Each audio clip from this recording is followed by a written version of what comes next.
ભાવનગરના બગદાણા નવનીત બાદલિયા હુમલા કેસના 8 આરોપીઓની જામીન અરજીની બહુઆ કોર્ટમાં આજે સુનાવણી થઈ હતી। કોર્ટે 8 આરોપીઓની જામીન અરજી મંજૂર કરી હતી। આમાં 7 આરોપીઓની જામીન અરજી એડવોકેટ જે આહિર દ્વારા કરવામાં આવી હતી, જ્યારે એક આરોપી ઉત્તમ બાંભણિયાની જામીન અરજી ભાવનગરના એડવોકેટ જીવ મહેતા દ્વારા રજૂ કરવામાં આવી।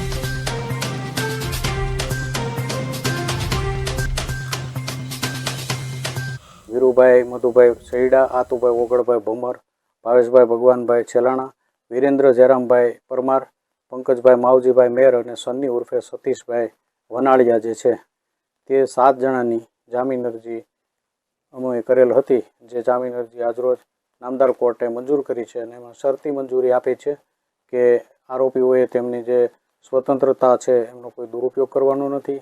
કે કોઈ સોશિયલ મીડિયાના માધ્યમથી વિવાદાસ્પદ કોઈ ટિપ્પણીઓ કરવાની નથી। એ મતલબનો શરતી જામીન પર નામદાર કોર્ટે ચુકાદો આપ્યો છે અને એ જે ચુકાદો જે જામીન મુક્ત કરવાનો ચુકાદો આપ્યો છે